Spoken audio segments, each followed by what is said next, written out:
ജോയി മരണപ്പെട്ടപ്പോഴേക്കും ഉണ്ടായിരുന്ന കുറച്ച് ചപ്പുചവറുകളും പ്ലാസ്റ്റിക് ബോട്ടിൽസും ഒക്കെ മാറ്റിയതിലപ്പുറം മണ്ണൊന്നും മാറ്റിയിട്ടില്ല.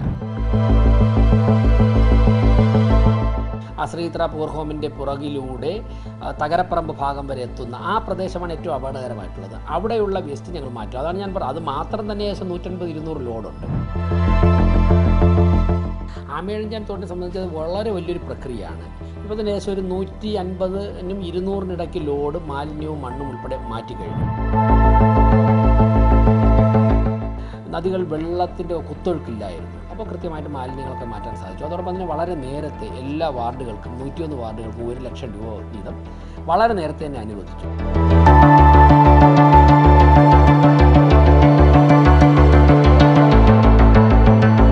നമസ്കാരം. നമ്മുടെ സംസ്ഥാനത്ത് വേനൽക്കാലം കഴിഞ്ഞ് മഴക്കാലത്തിലേക്ക് അടുക്കാൻ പോവുകയാണ്. ഇക്കഴിഞ്ഞ ദിവസം വേനൽ മഴ സംസ്ഥാനത്തിൻ്റെ വിവിധ ഇടങ്ങളിൽ പെയ്തിരുന്നു. മഴക്കാലം വരുമ്പോൾ തലസ്ഥാനത്തെ സംബന്ധിച്ച്, തലസ്ഥാനത്തെ നിവാസികളെ സംബന്ധിച്ച് ഏറെ ആശങ്കയാണ് ഉള്ളത്. കാരണം എല്ലാ വർഷവും മഴ പെയ്യുമ്പോൾ 1 മണിക്കൂർ മഴ പെയ്യേണ്ട ആവശ്യമില്ല. അതിനുള്ളിൽ തന്നെ തിരുവനന്തപുരം നഗരത്തിൻ്റെ വിവിധ ഭാഗങ്ങളിൽ വലിയ രീതിയിലുള്ള വെള്ളക്കെട്ട് അനുഭവപ്പെടുന്നതാണ്. നേരത്തെ പറഞ്ഞതുപോലെ ഇക്കഴിഞ്ഞ ദിവസം 2 ദിവസം തിരുവനന്തപുരത്ത് 1 മണിക്കൂറിലധികം തുടർച്ചയായി മഴ പെയ്തിരുന്നു. എന്നാൽ വെള്ളക്കെട്ട് ഒന്നും തന്നെ വലിയ രീതിയിൽ നഗരത്തിൻ്റെ ഭാഗങ്ങളിലൊന്നും അനുഭവപ്പെട്ടിരുന്നില്ല. എന്തുകൊണ്ടാണ് ഇത്തരത്തിൽ കഴിഞ്ഞ വർഷങ്ങളെ അപേക്ഷിച്ച് വെള്ളക്കെട്ട് അനുഭവപ്പെടാത്തത് എന്നുള്ള ചോദ്യങ്ങളെല്ലാം തന്നെ ഉയർന്നു വരുന്നുണ്ട്. അതേസമയം തന്നെ നഗരസഭയുടെ ഭാഗമായി മഴക്കാലപൂർവ്വ ശുചീകരണ പ്രവർത്തനങ്ങൾ നടന്നു വരുന്നുണ്ട്. ഈയൊരു പ്രവർത്തനമാണ് നിലവിലിപ്പോൾ വെള്ളക്കെട്ട് ഇല്ലാതാക്കിക്കൊണ്ടിരിക്കുന്നത്. അതുകൊണ്ട് തന്നെ മഴക്കാലപൂർവ്വ ശുചീകരണ പ്രവർത്തനങ്ങൾ എവിടം വരെ എത്തി?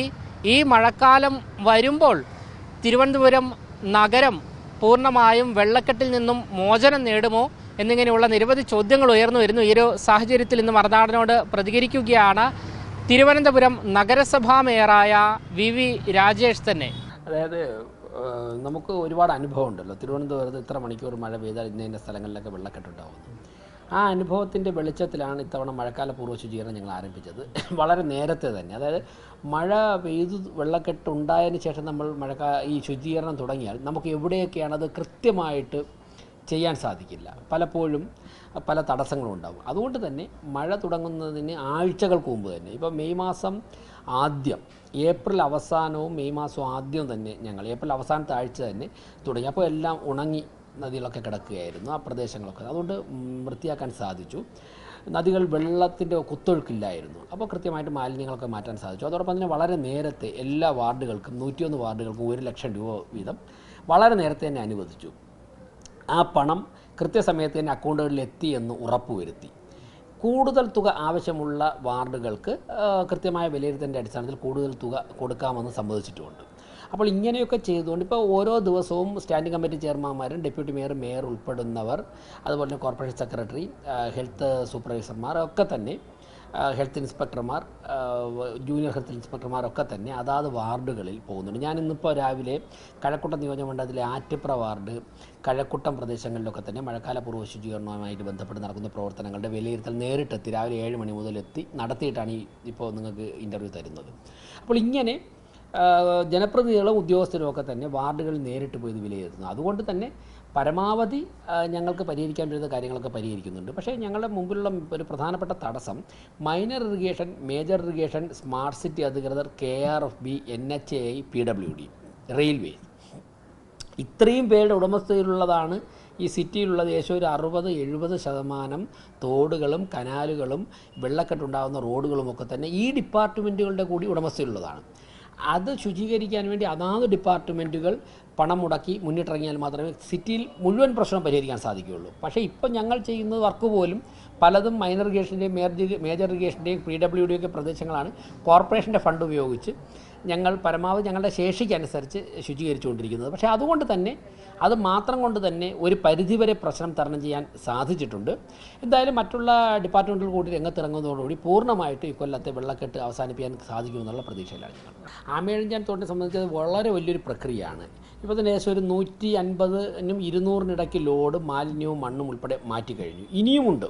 അപ്പോൾ ഇപ്പോൾ ഞങ്ങൾ തോടിലെ പൂർണ്ണമായിട്ടും എല്ലാ സ്ഥലത്തും ഉള്ളത് മാറ്റാൻ സാധിച്ചിട്ടില്ല. എന്നാൽ ആദ്യം അതുപോലെ അപകടകരമായ വെള്ളക്കെട്ട് ഉണ്ടാകുന്ന നമ്മുടെ തമ്പാനൂർ റെയിൽവേ സ്റ്റേഷനെ കണക്ട് ചെയ്യുന്ന ഭാഗത്ത്, അതോടൊപ്പം തന്നെ തകരപ്പറമ്പ് പ്രദേശവും പഴവങ്ങാടി ഗണപതി ക്ഷേത്രത്തിൻ്റെ സമീപം മുതൽ ശ്രീത്ര പൂർ ഹോമിൻ്റെ പുറകിലൂടെ തകരപ്പറമ്പ് ഭാഗം വരെ എത്തുന്ന ആ പ്രദേശമാണ് ഏറ്റവും അപകടകരമായിട്ടുള്ളത്. അവിടെയുള്ള വേസ്റ്റ് ഞങ്ങൾ മാറ്റും. അതാണ് ഞാൻ പറഞ്ഞത്. അത് മാത്രം തന്നെ ഏകദേശം 150-200 ലോഡുണ്ട്. അപ്പോൾ അങ്ങനെയുള്ള കാര്യങ്ങൾ ഞങ്ങൾ ചെയ്യുന്നുണ്ട്. പക്ഷേ ഞാൻ ഇതുകൊണ്ട് മാത്രം ആമയിഴഞ്ചാൻ തോടിലെ പ്രശ്നങ്ങൾ അവസാനിച്ചു എന്ന് പറയുന്നില്ല. ഇതൊരു ചെറിയ തുടക്കം മാത്രമാണ്. അത് നമുക്ക് ടോട്ടലി ഈ പ്രശ്നം പരിഹരിക്കുന്നതിന് വേണ്ടിയുള്ള ദീർഘമായ പ്രവർത്തനങ്ങൾ നടക്കേണ്ടതായിട്ട് ഇനിയുമുണ്ട്. ഈ വർഷം തന്നെ പരമാവധി സാധിക്കുന്ന പരിഹാരങ്ങൾ ഉണ്ടാക്കാൻ വേണ്ടി അപകടകരമായ അവസ്ഥ മാറ്റാൻ വേണ്ടിയുള്ള പരിശ്രമം ഞങ്ങൾ നടത്തുന്നുണ്ട്. പക്ഷേ അതിവിടെ അവസാനിപ്പിക്കാൻ പാടില്ല. ഈ മഴ കഴിഞ്ഞാലും നമുക്കിത് തിരുവനന്തപുരം സിറ്റിയെ തിരിച്ച് പിടിക്കാൻ വേണ്ടി ഇതൊരു തലവേദനയായിട്ട് എന്ന് നിലനിൽക്കുന്ന പ്രക്രിയ ഇവിടെ അവസാനിപ്പിക്കാൻ വേണ്ടി എന്ത് ചെയ്യണം എന്നുള്ള തരത്തിലുള്ള ഗൗരവമായ ചർച്ചകൾ കൂടുതലായിട്ട് നടത്തേണ്ടതായിട്ടുണ്ട്. പുതിയ ഗവൺമെൻറ് കൂടി വന്നതിന് ശേഷം കോർപ്പറേഷൻ തന്നെ ആ ചർച്ചകൾക്ക് മുൻകൈ എടുക്കും. ഇപ്പോൾ ഞങ്ങൾക്ക് കിട്ടുന്ന വിവരം ഈ ഓപ്പറേഷൻ അനന്ത എന്നൊരു പദ്ധതി ഉണ്ടായിരുന്നല്ലോ, അതിനുശേഷം ഇതുവരെ അവിടുത്തെ മണ്ണങ്ങനെ മാറ്റിയിട്ടില്ല. ജോയി മരണപ്പെട്ടപ്പോഴേക്കും ഉണ്ടായിരുന്ന കുറച്ച് ചപ്പുചവറുകളും പ്ലാസ്റ്റിക് ബോട്ടിൽസും ഒക്കെ മാറ്റിയതിലപ്പുറം മണ്ണൊന്നും മാറ്റിയിട്ടില്ല. അപ്പോൾ ഇപ്പോൾ അതുകൊണ്ടാണ് ഞങ്ങൾക്ക് 150-200 ലോഡ് ഒരു പർട്ടിക്കുലർ സ്ഥലത്തുനിന്ന് ഏരിയയിൽ നിന്ന് മാത്രം 150-200 ലോഡ് ഈ അടിഞ്ഞുകൂടിയ മണ്ണ് ഞങ്ങൾക്ക് മാറ്റേണ്ടി വന്നത്. ഇനിയും അങ്ങനെ മാറ്റിക്കഴിഞ്ഞാൽ ഒരുപാടുണ്ട്.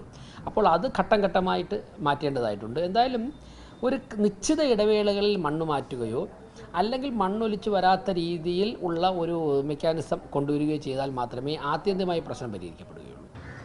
മേയർ നമ്മളോട് പറഞ്ഞു വയ്ക്കുന്നത് മുൻകാല ഭരണസമിതിയിൽ ഉള്ളവരും മുൻ മേയർമാരും ഈ കാനകളൊന്നും തന്നെ വൃത്തിയാക്കാത്തതാണ് ഇക്കഴിഞ്ഞ വർഷങ്ങളിലെല്ലാം തന്നെ വലിയ രീതിയിലുള്ള വെള്ളക്കെട്ട് അനുഭവപ്പെട്ടത്. ടൺ കണക്കിന് മാലിന്യങ്ങളും സമാനമായ രീതിയിലുള്ള ചളികളും മണലും എല്ലാം തന്നെയാണ് നിലവിൽ കാനകൾ വൃത്തിയാക്കിയപ്പോൾ ലഭിച്ചത് എന്നാണ് അദ്ദേഹം നമ്മളോട് വ്യക്തമാക്കുന്നത്. ഈ മഴക്കാലം അടുക്കുന്നതോടുകൂടി പൂർണ്ണമായും ശുചീകരണ പ്രവർത്തനങ്ങൾ നടത്താൻ സാധിക്കില്ല എങ്കിലും ആകുന്ന അത്രയും ഈ സമയപരിധിക്കുള്ളിൽ തന്നെ ശുചീകരണ പ്രവർത്തനങ്ങളെല്ലാം തന്നെ നടത്തുമെന്നാണ് മേയർ നമ്മളോട് വ്യക്തമാക്കുന്നത്. ക്യാമറമാൻ അഖിൽ അശോകിനൊപ്പം അമൽ രുദ്ര, മറുനാടൻ മലയാളി, തിരുവനന്തപുരം.